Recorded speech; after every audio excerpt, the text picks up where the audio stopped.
Why don't I get this going? I'm Greg Papadopoulos. I'm actually a trustee at the SETI Institute, among other things, but my role today is to act to whatever extent possible as a moderator on this panel, but I don't think moderation of this panel look like they're going to mix. And that where you find yourselves now should be white lab coats and gray aliens, images of scientists and extraterrestrials in the popular media.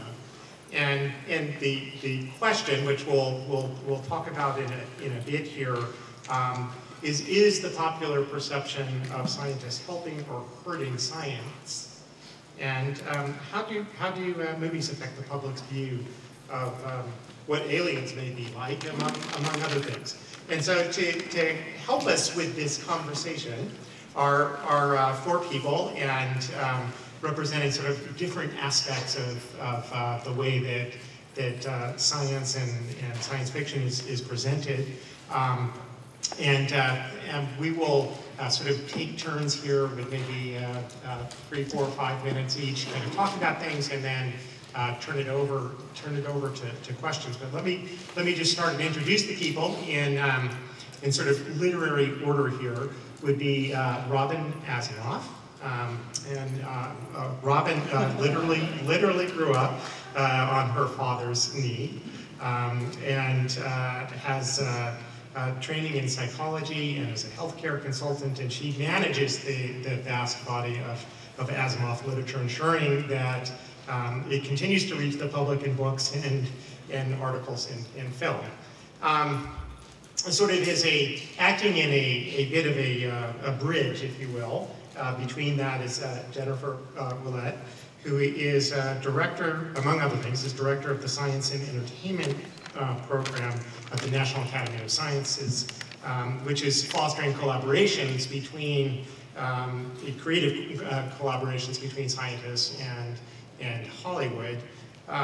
She's also a jiu-jitsu black belt, which may come in handy here in my moderation. So she is seated to my right.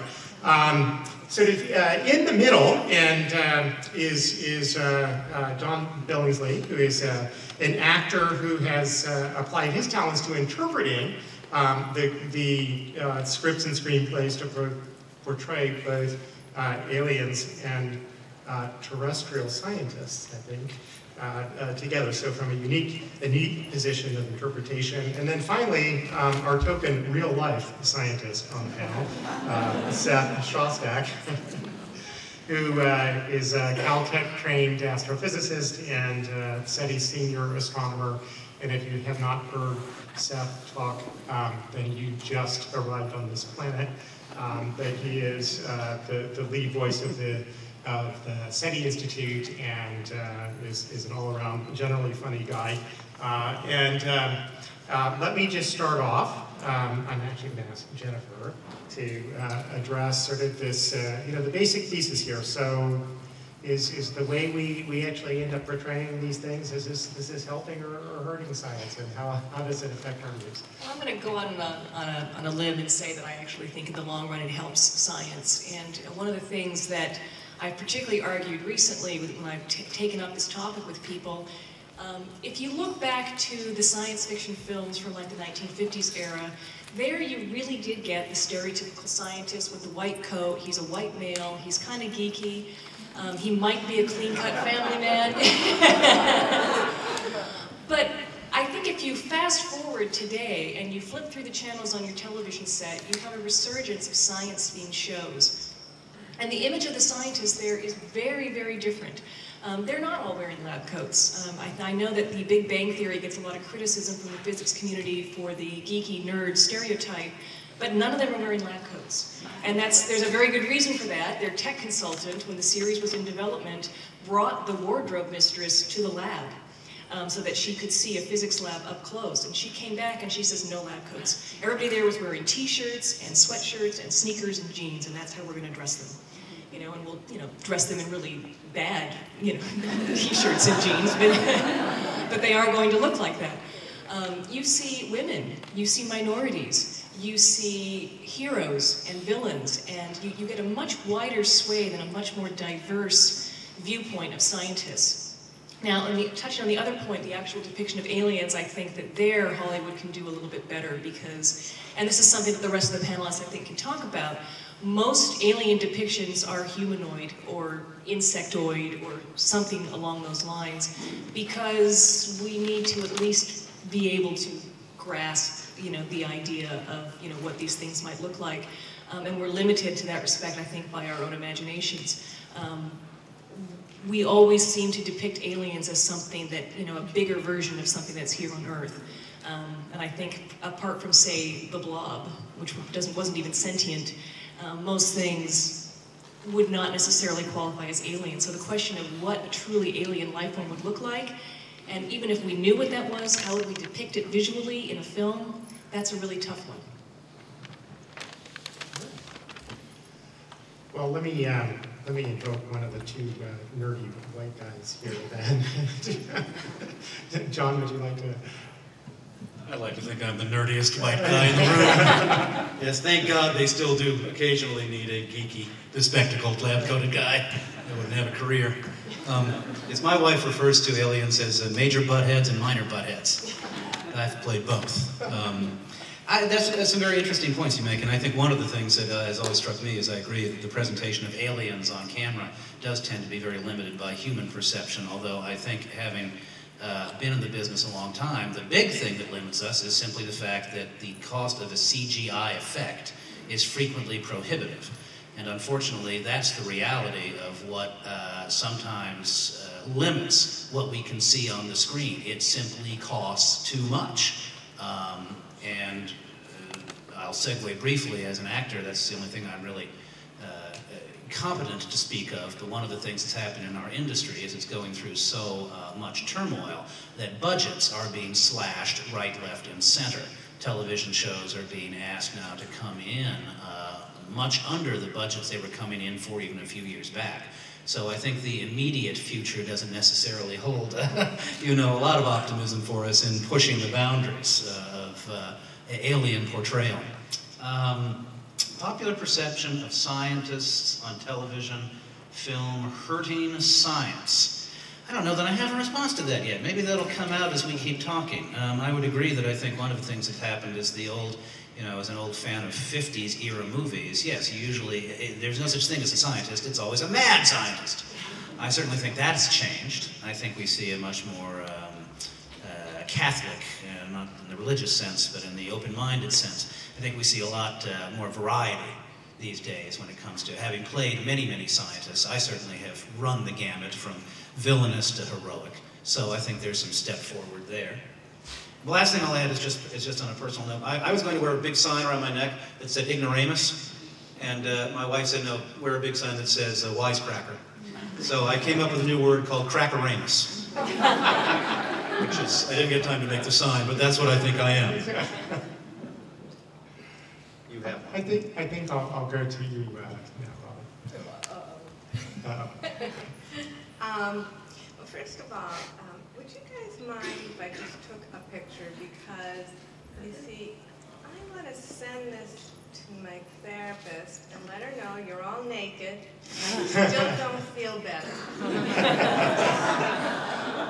It ain't working.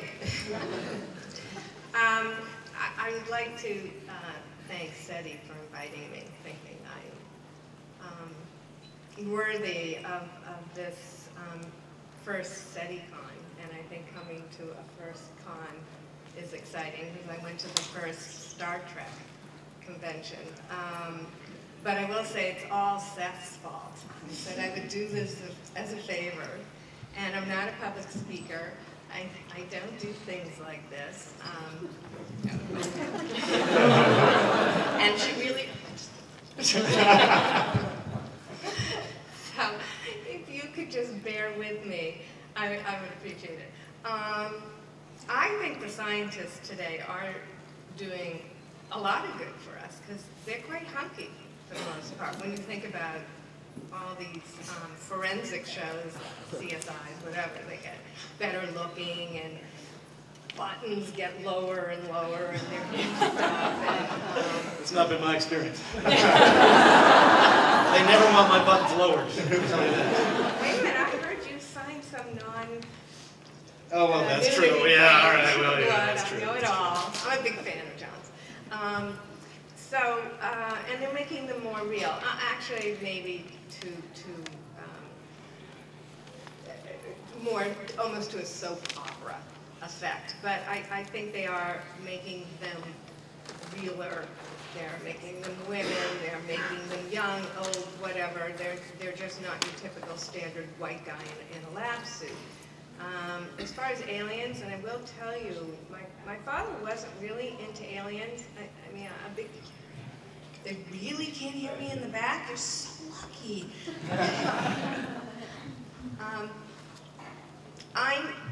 Another thing, let me confess, I don't read science fiction.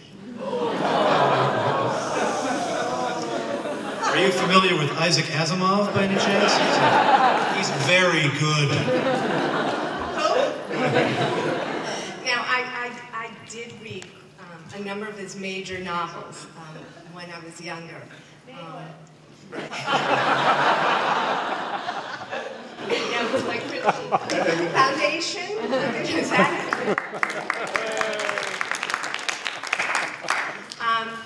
but if you ask me about these books, I will admit that I've gotten a great deal. And I'm not going to feel guilty about that, because I remember when I took a science fiction course in high school, figuring this will force me to read science fiction and then I'll see the light, pun intended.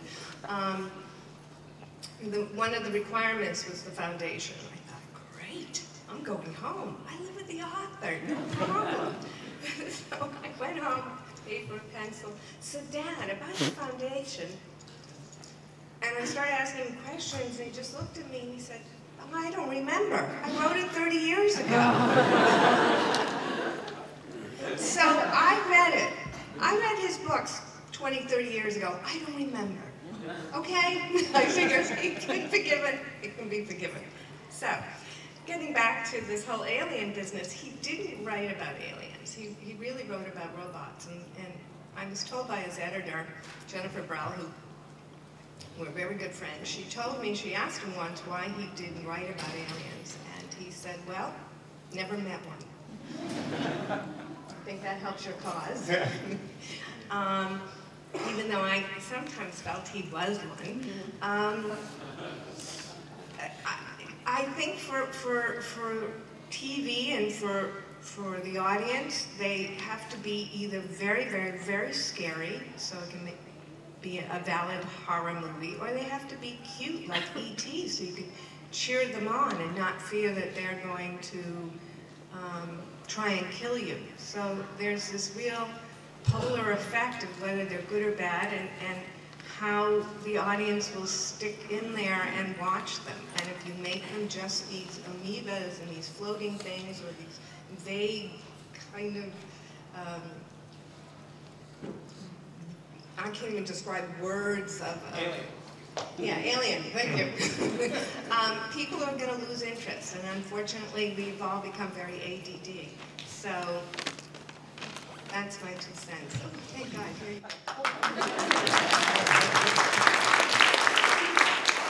I forgot to mention in my introduction that in addition to being a scientist, Seth might also be an alien, we suspect. Yeah, that would be job security for me. It's a couple of scientists. Those cheesy sci-fi films that you mentioned from the 1950s, I saw those just as I was leaving middle age. And it did strike me at the time that indeed the scientists were always these little white lab-coated guys and bald, sort of ugly guys. They always had, by the way, they always had beautiful daughters.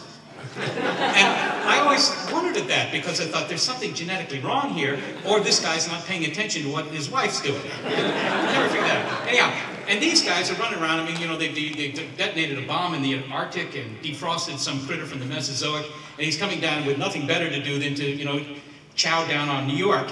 And the scientist is running around saying, we've got to save it for science. And of course, all the good-looking people in the film are saying, this guy's nuts. We've got to destroy this thing as quickly as possible.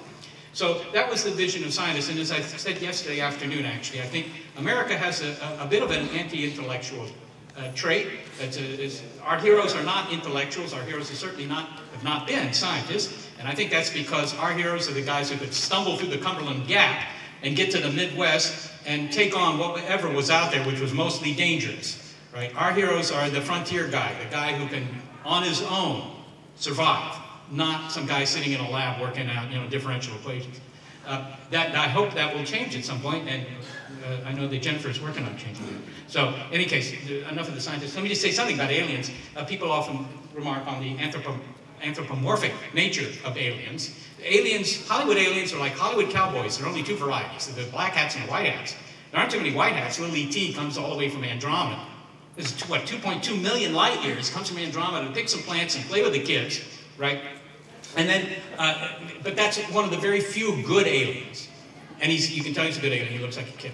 So the bad aliens are much, much more interesting. And Hollywood knows that you don't like arthropods, you don't like snakes, you don't like insects. They're all annoying or poisonous or get to the food supply, right? So consequently, Hollywood makes sure that the bad aliens bear some resemblance to those guys. Like Paul Verhoeven that does Starship Troopers, and they're just scaled up bugs and things like that, okay? But in fact, there is no reason to think that the aliens would either be so ugly or so attractive as little E.T. was. If I suggest this to classes occasionally, just take a map of the San Francisco Zoo, put it on the wall, throw a dart at it with your eyes closed, go look at whatever it is you hit, and unless you chance to puncture the primate house, it won't look like you, right? Even though it shares 4 billion years of evolution on this planet with you. So there's no reason to think that the aliens would look terribly much like us, that they would be anthropomorphic. The aliens in Star Trek are, lazy god aliens. Right? They look like people that if they actually showed up, you would say, I have a plastic surgeon friend who can fix you. Right? They're all like that. Okay. But, and John said this, if they didn't look like us, you couldn't identify with them. If they looked like a laser printer or something, you wouldn't know. Are these guys friendly or they unfriendly? I can't tell. But the real aliens, think about it. This is the last slide here. Our picture of the aliens is pretty much, I suppose, what the picture of future generations or aliens might have been made by dinosaurs. Well, what do you think, Ralph? They're going to have big plates on their backs like we do? Yeah, they'll probably be really small at one end and big in the middle and small at the other end, And they're sitting there thinking about what alien dinosaurs would look like, and all they're doing is extrapolating what they look like. And that might be incredibly wrong, because we may be on the verge, of course, of inventing our successors, which might not be biological at all. But the trouble is that aliens like that, unless they are semi-anthropomorphic, like R2-D2 or really CP3O, they don't play well in the movies. So I think that the real aliens won't look much like us. It's okay. I like the ones that sort of do look like us, because at least you have some chance that they might go out to dinner with you. So, and father your child. We'll get to some We'll get to some questions. Does anyone on the panel want to respond to things that you heard, or should we open up? Open it up. Open it up. There we go. All right. Let's ask. Okay, so you Sure. in the corner. I was going to say, in modern films, things seem to be changing quite rapidly. There's like Batman and Iron Man. Both of the heroes are very scientifically savvy, and they're quite sexy, and they're quite strong, and they're quite dapper, and they're the hero. So I think things are changing, but I will say they're both white. With that. That wasn't a question, but are there any comments to that? Can I make an Yeah. actually towards Jennifer? Oh my God, it just went right out of my head. Wait. I did this. All right. Go back to the We'll go. It'll come to me this time. You I'll can write bring it it down. any time, okay? But that's a good observation. I think that. Could you repeat it? So the observation was, if you look at some of the iconic heroes that are at least being portrayed in Hollywood now, examples given, Iron Man, who very scientific oriented, I guess, technology. Yeah, and Batman. Now, Iron Man is actually great. Every scientist I know loves the first Iron Man movie in particular, because Tony Stark's superpower is his big fat brain. Yeah. And it doesn't really matter that, okay, no one could actually really create a little tiny miniaturized fusion device to power his chest in the middle of nowhere. Damn! But it shows experimentation, trial and error, solving problems, building a prototype, testing it, solving the icing problem, and ultimately it's his thoroughness as a scientist that allows him to prevail in the end. And so, movies like that not only do they change the image of the scientist, because now you've got this sexy kind of playboy, you know, Robert Downey Jr. wisecracking scientist, but it also shows that science can actually help you succeed, you know, and help you defeat the bad guys. Yes. Would you each tell us your favorite depiction of aliens in any medium? Yeah. Favorite depiction of aliens? Wow. I would say the aliens in Galaxy Quest. We just rewatched that, and I just felt it was so clever, because among other things, they made them humanoid so we could relate to them, but they also had a non-humanoid form that was very, very squid-like, I guess, you know, for lack of a better word. So they tried, and they had a different language, and they needed translators and things like that. So I thought they were really trying to deal with the issue of otherness in a way that not many movies do, and they had a great time doing it and playing it for laughs. I just have to say, best movie ever. You know, I just want to say about aliens, I gravitate more towards robots. And I don't know why.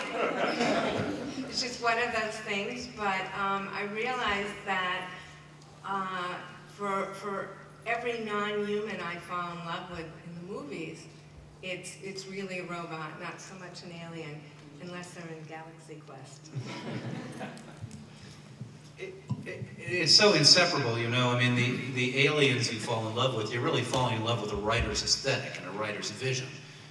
For instance, The Man Who Fell to Earth, the old David Bowie film, I remember loving. Now, I wouldn't say that was necessarily the most imaginative exploration of what the alien form might be, but in terms of positing the way an alien might relate to Earth mores, Earth society. I mean, so much of what we do in literature and film is use an alien to hold a mirror up to who we are. You know, what would somebody think if they arrived on Earth today and looked us in the eye? And I think that's a film that comes to mind for me that actually did that very successfully. The original War of the Worlds, I kind of like the aliens there, the Martians, because they were thoroughly pitiless. They absolutely had no pity. You know, Steven Spielberg remade that film. He tried to make the aliens, they almost seem somewhat human. At some point they're looking at artifacts, you know, photos and bicycles and so forth that they find in somebody's basement. You can almost have a certain degree of sympathy for them. But the first film did not do that. They were completely pitiless. I like that. I also like, I have to say, I like The Day the Earth Stood Still, the original one with Michael Rennie, because at the end of the film, for 3 minutes, he's just talking at you. What do people do with your own planet? It's a nope. And, you know, I was the science advisor for the remake of that film, the one with Keanu Reeves and John Cleese and Jennifer Connelly. And I went up to the director at one point when I was on the set, and I said, you know, what you're missing in this remake is that soliloquy at the end of the film, right? And he looked at me like I had just landed from someplace, and he said, are you kidding, Seth? Today's audiences are not going to sit there while some guy talks at them for 3 minutes. Are we proving that it's true? I think we're proving it. And I thought that was so terrible, because I thought Michael Rennie could have stood up there and read the Bronx phone book to you for 3 minutes, and I would have listened to him because he was so good. But I guess my favorite aliens are the Tribbles, because at least you can clean the bathtub with them.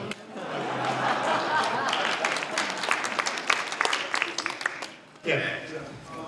You know, you're talking, I think, at a higher level about, you know, changing attitudes towards science. And, you know, when I was growing up, there were things that you could do that kind of brought you in contact with technology. You know, I was a ham radio operator. You could see the tubes and the wires and stuff. Now, a lot of science is buried deep inside chips that you can't understand unless you work in the semiconductor industry.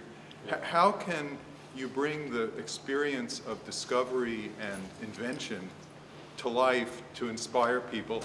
And as a secondary question, how can you get better pay for teachers? You also want a good education in a Christian environment. I mean, what is? Yeah, I agree with you. I think that they ruined ham radio by getting away from tubes. Although I have to say, whenever you accidentally trip your hand across a 350-volt plate supply, you know, you went across the room. I think that this is actually a very, very good question, because it's hard to judge. You always judge on the basis of your generational views on this. But is it the case that today's kids do not build things anymore, right? What are they doing with their time? They're playing video games, or maybe they're on social media and so forth and so on. When I was a kid, when you were a kid, you would build things. You would build things, and you learned something by building things. And I just sort of wonder whether this is just my perception. Heathkit. Yeah, Rusty says Yes, that's right. They're out of business. I would just want to add that there's a very interesting program through MIT where they're actually go to other countries, and it's called a Fab Lab, where kids can actually get in there and do the actual solder. They can design their own computer chips, and they can actually build things. And there have been people who have built sensors into like a defensible dress. This one girl actually, designed this dress that if someone got too close, the motion sensor would pick up on it, and then it would just, these like spikes would come out of the skirt. It was her way of like protecting her personal space. So it's very interesting. I mean, kids actually, I think, still have this need to create. They tend to do it virtually and online, but they're still creating. And if you give them the tools and the training and put them in that situation, I think they still would.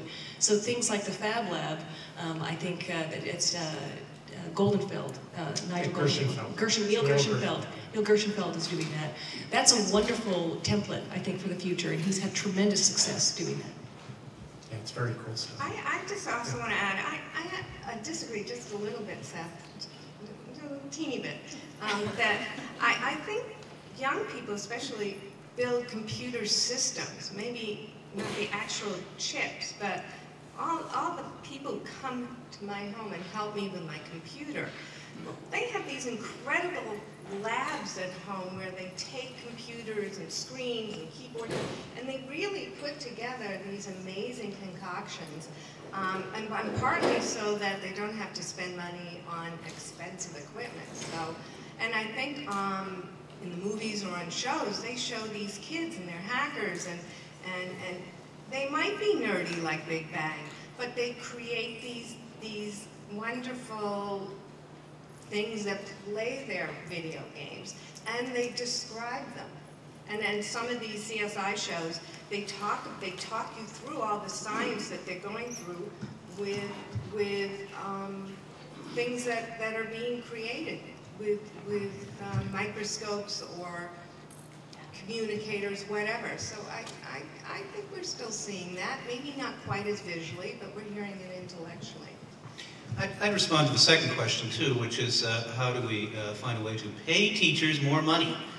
Some of that is recognizing, I think, that societal welfare is everybody's responsibility, and that's, I don't know. We live in an age in which I'm personally afraid that more and more people are more concerned with their own selfish interests than they are with societal interests. That's a personal opinion.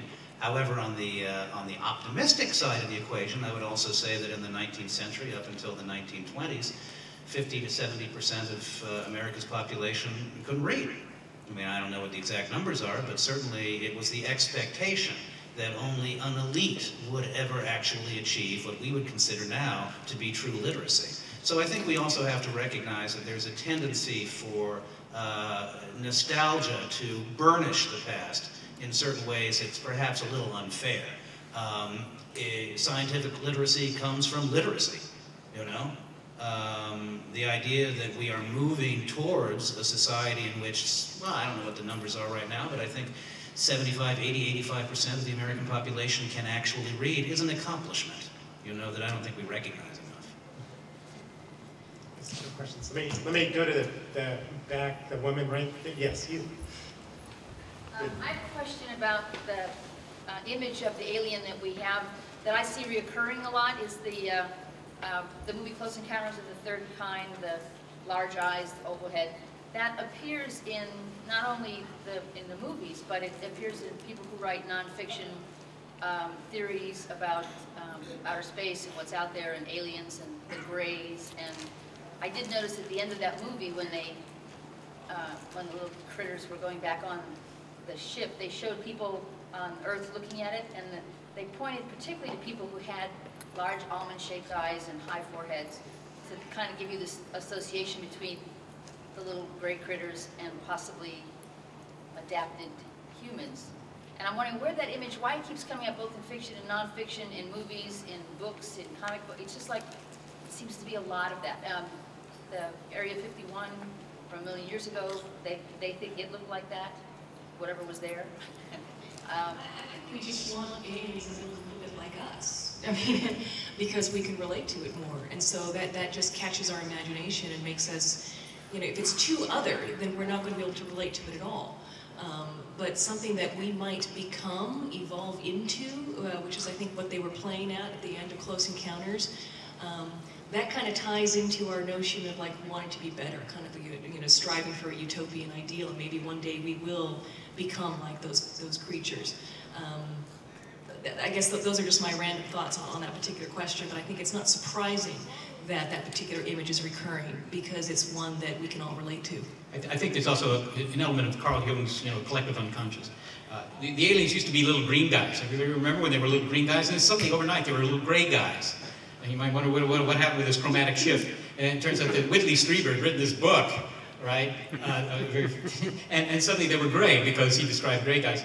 Lori Marino, who's a biologist at Emory University in Atlanta, pointed out to me on some plane ride once. She said, look, those little gray guys with the big eyeballs, those are just, as Jennifer has just said, those are just projections of what we think we are going to become, right? We're losing our hair, we're losing our olfactory sense and our dentition. These guys have small noses, small mouths, and no hair, right?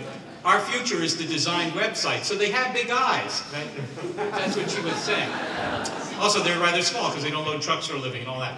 So she was saying that's all it is. It's a projection of us. But the point is, it's sort of like ghosts. You know, you ask 10 people off the street to draw a picture of a ghost, and 9 out of 10 of them will draw the iconic ghost with the big eyes and it sort of looks like somebody in a sheet. And it's the same thing with the aliens. Once you've established that, at least now you have a trope. You have something that right away doesn't require explanation. That's an alien. And I think that's all there is to it. I also think they look very soulful, peaceful, and caring, maternal maybe, but caring, that they'll take good care of us if we get captured by them, or if we become them, we will take care of each other or those that we plan to capture in the future. Doesn't actually explain the anal probes. Oh, the anal probes! I was waiting. This is something I can talk about. That's his job. Uniquely qualified to talk about. Now, I would have one last thing to add, which is that, you know, we are so limited because we can only perceive within the context of how we perceive. We don't know what the mode of perception might be for an alien species, but when we imagine an alien, we think it sees, it hears, it smells, and it touches. So right off the bat, we've defined that alien through our language and our vocabulary in a way that's inherently limited, you know? About the anal probes. Is Andre Romanis here? Andre, why don't you, stand up. Now, Andre and I have a funny anal probe story. Go ahead. Well, you see, it all started. You tell me. What? You don't remember the anal probe story? All right, never mind. Set it. You better. We'll talk later. I can't believe you've forgotten. Oh. We worked. Yeah, that's it. That's the one. Never mind. Okay. You're not going to tell the story? Yeah, tell the story. See me privately. It had a happy ending. Okay. I got it. If this is probably more a question for Seth, but if you could speculate on how you might design a realistic alien for a movie. And then also I'd like to hear from John because it might be entertaining, isn't it? For the people in the back, the question is how would you design a realistic alien for a movie? And, you know, curiously enough, Jennifer occasionally puts me in touch with these producers to say, now we're going to portray these aliens, but we want to get it right.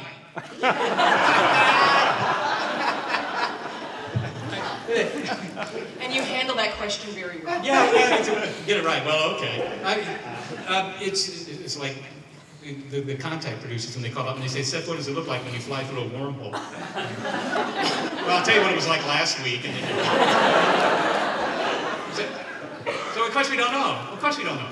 But the usual thing is they want something biological. I think that's limiting right there, but you've heard me say that a million times.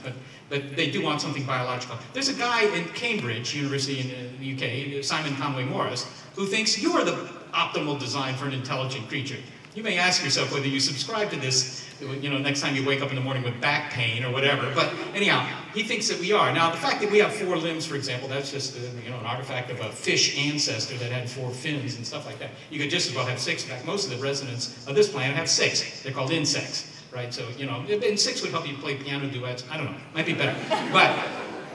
But you probably would, there are some engineering considerations that probably are universal. That much you could say. And you always try and stay within that. I mean, if they're smaller than, like that, they probably don't have enough neurons and brain cells to be very clever. And if they're bigger than, 10 elephants or something like that, then there's scaling laws. It's very hard for them to be strong enough to just stand up. See, so those sorts of things. Having your head up high so you can see over the grass and maybe spy a meal or a mate, that sounds like a good idea. One eyeball is a lot better than none. Eyeballs have been invented, as it were, by evolution many times on Earth, so that, that's something you can expect. 1 eye is good, 2 eyes are better, because particularly if you're a predator, it gives you that stereo vision, 3 eyes, 5 eyes, 112 eyes don't seem to be terribly worth the investment in neural processing. These are all things you can do, and if you do all these things, what you usually end up with is, well, it's going to look like a little gray guy with big eyes. So it's very hard, and I think that maybe the real answer, if anybody read the Golem by Stanislav Lem, right? The Defense Department invents this machine that can think, right? And of course, pretty soon they come up with a better model, and this thing is doing its job and thinking all sorts of nifty stuff, who knows? And then eventually it just shuts up very quickly. It just shuts up. It goes off into its own world. And maybe that's what the real aliens are like. Any other comments? That's exactly what I was going to say. Really, I mean, to a word, it's pretty scary.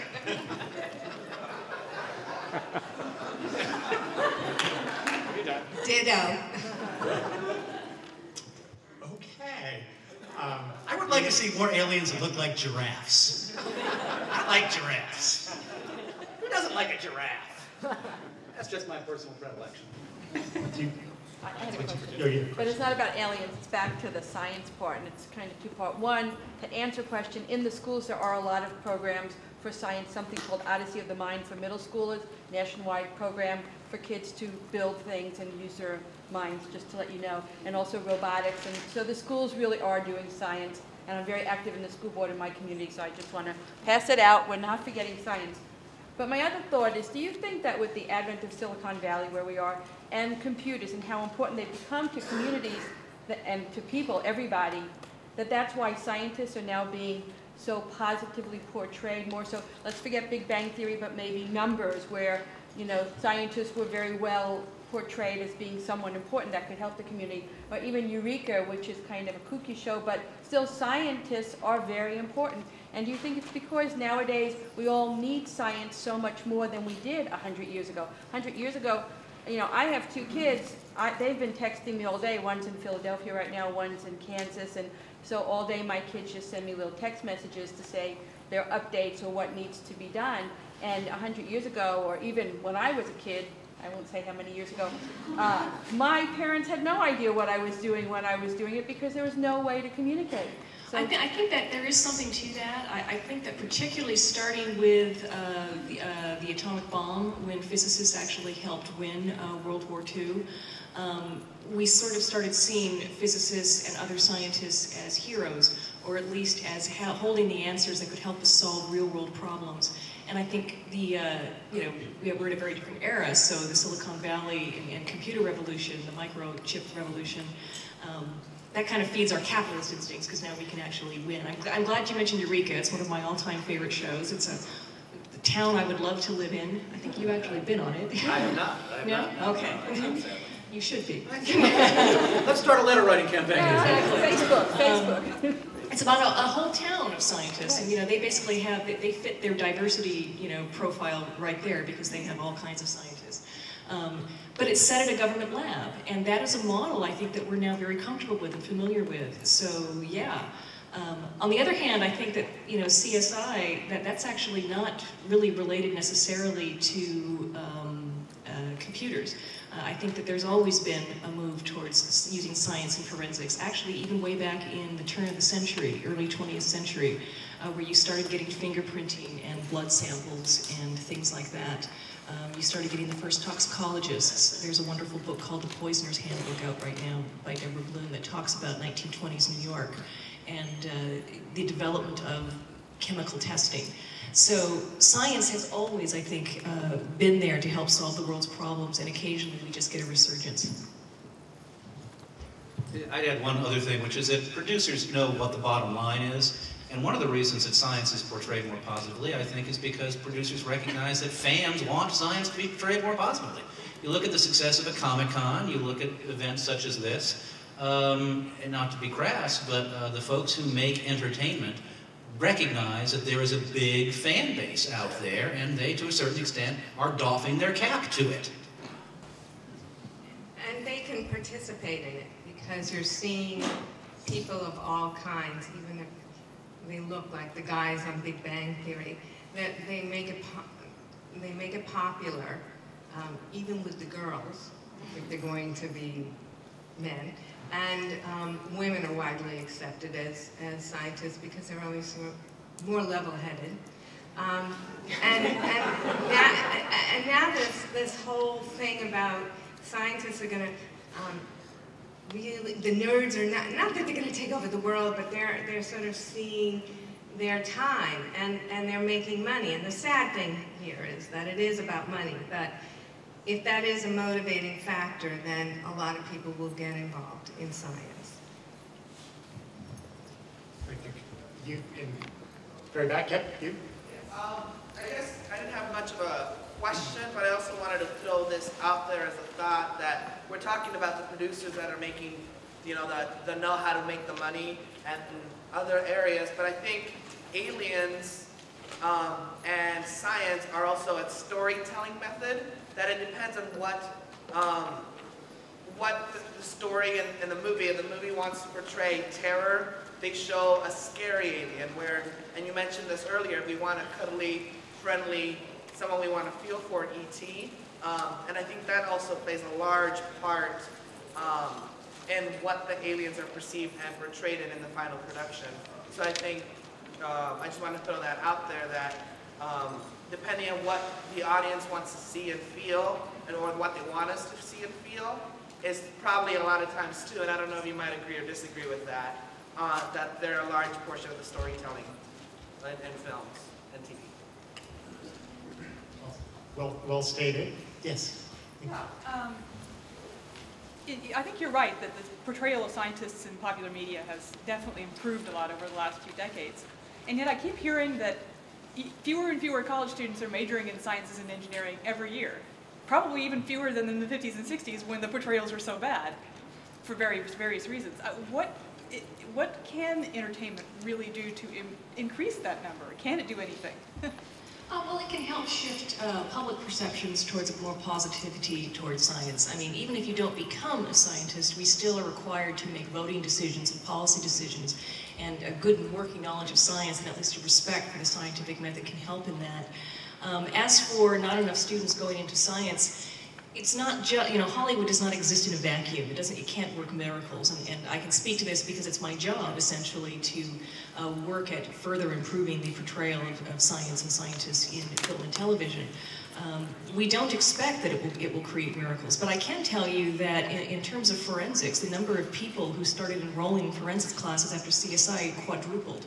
Now, they didn't all stay. They didn't all necessarily become forensic scientists because they probably got there and realized that it's not like the TV show. But they, you know, because obviously this is television and it's not, you know, most people, not everybody has the patience to wait 2 weeks for DNA results. And on the TV show, they come back almost instantaneously. But it does get them interested, and as far as we know, it could be a lifelong interest. It does, planting little facts in a narrative story or debunking, you know, a pseudo-scientific fact through a beloved character like Gregory House, or the star of Lie to Me, who I think in their second episode did the most devastating debunking of lie detection tests in a 2-minute scene. And I swear, anyone who saw that scene will never ever buy lie detection again. That's the power of what you can achieve, and that's why the National Academy thinks it's worth it, and I think that's why, you know, Seth occasionally will agree to sit down with producers who ask him silly questions about aliens. I'd like to just add something. This is slightly orthogonal, because I think you touched on something very important. I don't know if the number of people studying science is down or not, but I think that the real solution to this problem, I greatly believe in the Hollywood mission, because that's how I got interested in science. So I'm a big fan of that approach. But on the other hand, the real problem is this. I lived in Europe for 12, 13 years, and my junk mail came with 4 words before my first name. All this titularization because I was a teacher. Right? I was at a university, but I was considered a teacher. My next door neighbor was a 4th grade teacher. He had 3 words in front of it. If you were a teacher in Europe, you were in the top 5% earnings bracket in that country. I think that the problem with America is that it doesn't value teaching enough. And I think that if you can change that, this is not a matter of just raising everybody's pay, although I sympathize with the gentleman who suggested that. It's raising the status of teachers and attracting good people to teaching.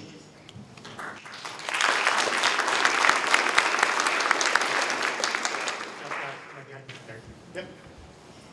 So I wanted to ask Jennifer about another aspect of science in the media, which is, it seems reasonably common for a movie to give really incorrect and bad science in the service of the story. You know, science that you absolutely know is totally not correct. And how does the National Academy deal with that? And is that part of the advising that you try to connect? Well, that's definitely part of it. I mean, we do recognize that story is always going to be paramount, and there's always going to be certain liberties taken. But our approach has, and we emphasize this again and again, is that you can have both. You can have correct science and good entertainment, but you've got to get them talking to the scientists early on in the development process. And that's one of the things we're trying to do, is build up this grassroots community of scientists interacting regularly with Hollywood producers, writers, and directors early on in the development, before some of these scientific inaccuracies get wedded to the plot in a way that you can't change. We've gone way beyond, anyone who's attempted to write knows that you just can't bring someone into the last minute and have them do a quick fact check. Because there could be something incorrect conceptually that's now been woven into the entire narrative structure. And you can't just change that and fix it overnight. But I think that the more that we get people in Hollywood talking to scientists and showing that it makes their product better, it gives them better stories to get the science right, it helps them create a more believable, plausible fictional universe. And there's a growing number of people in Hollywood who are very much on board with this. I do think that we will see less of that. And of course, some people still don't care, and we're always going to have that, but I think it's a worthwhile goal to try and build this community and build on what we've started. Can I underscore that with a quick anecdote? On the day the Earth stood still, they sent me the script and I was changing things like, there was a line, remember, this is what I always repeat because I remember it so well. It said, well, Dr. Fudnick, there's a bolide on a hyperbolic trajectory into the inner solar system at 3 × 10⁶ meters per second. And I scratched that out as being unrealistic, and what I wrote instead was, there's a goddamn rock headed our way, Bob. By the way, if you watch the movie, you'll find that they used the original line. Anyhow. But at some point, so I'm making all these little changes, trying to get the technical, the jargon right, all that stuff. But at some point, I went up to the director, and I said, Scott, you got me changing these dialogue things, but the fundamental premise of the movie is completely bonkers. And he looked at me like, he looked at me, and he said, Seth, Fox signed off on this premise 6 months ago. You're not going to change it now. And that's exactly your point. You have to get in very early in the process if you care about things like that. Because even if the director and the writers and the actors all care about getting the science right, the studio has the final word. They're putting up the money. They give the green light. Yes, I mean, you need to get involved very, very early on in the process. John, you always care about getting the science right. Oh, always. Well, no, I was going to say, I think, and I'm maybe a little cynical. I think we expect the entertainment industry to do more than it can or ever will do. It is a bottom line business. For me, and I say this as an actor, I think if you want complexity in your storytelling, read a good book. There's a limit to what a story on screen can achieve simply by dint of the fact that it has to be told within a compressed time frame. What I would say that I think has been wonderful over the arc of the last 10 years is that on cable television specifically, you can tell, in essence, longer form stories. You don't have commercial interruptions, you have a full 60 minutes, you're doing 13 episodes instead of 22 episodes of a TV series, but still the inherent limitations on story itself provide more, there are more problems attached than there are solutions we can come up with. And I would actually agree with that, but I'd say that, one of the reasons that the Academy is interested in this program is that what Hollywood does do well is inspire. And even just the short snippets of science that they're able to get in can really have a profound effect. I mean, we've got Seth here who became a scientist because of films. No, it does, and again, I don't mean to be cynical about this, but conversely, you also have, then they've shown, they've had studies. How many murders do kids see on television? I mean, a kid now will see, before the age of 7, something like they figured out hundreds of people killed on television, which is fairly outrageous. I'm not disagreeing. I think we all have an obligation, if we're in this community, if we do this for a living in any way, however tangentially, to try and push towards more meritorious work. But I'm not, I would be disingenuous to say that we will ever reach a point where the entertainment industry is primarily interested in raising the level of discourse. They're never interested in that. No. If you can raise the level of discourse and make them buckets of money. Yeah, exactly. Okay, we're going to get, if we can get them fast, 2 questions. You're right, you've been waiting for a long time. Yes. What's the science behind these new exo languages, a Klingon, a Navi, and John, could you say something in Neelix? I was a Denobulan. That's doctor to you. You just talk while I cry. No, I couldn't. In fact, it's just gibberish, at least Denobulan was, I think Klingon. And again, it's a testament to the fans. When they started writing Klingon in the original series, I don't think they were necessarily writing with the idea that they were creating a language. The fans turned around and said, you know what? We've created a language, and you guys now need to abide by it. Open source languages, yes. Yes, Steve. Yeah, growing up with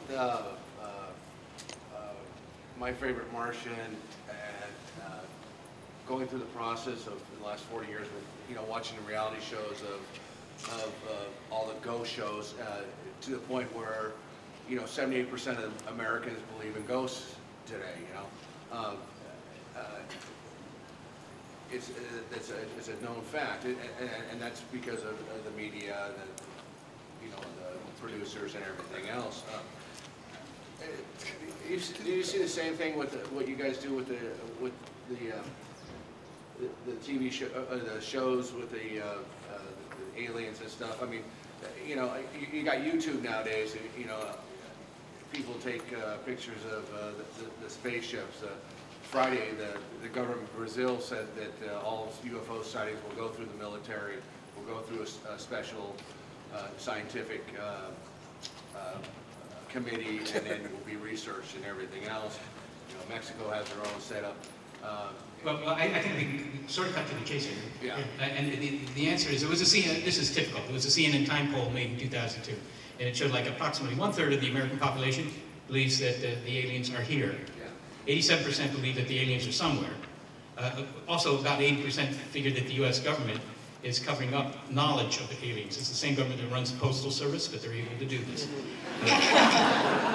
All right, I'm going to wrap this up and see if there are any final words of departing thoughts.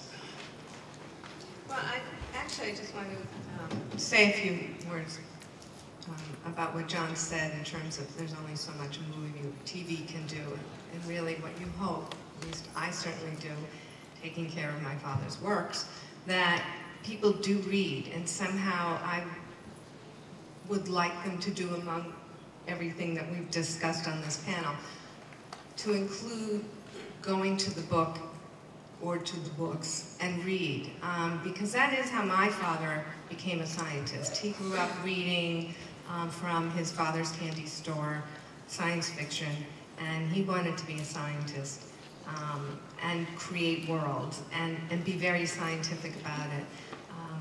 So I'm a big believer of books and reading, and that's what I would like people to really get into, even if it's e-reading. So that's my 2 cents. Well, I thank everyone and thank the panel here.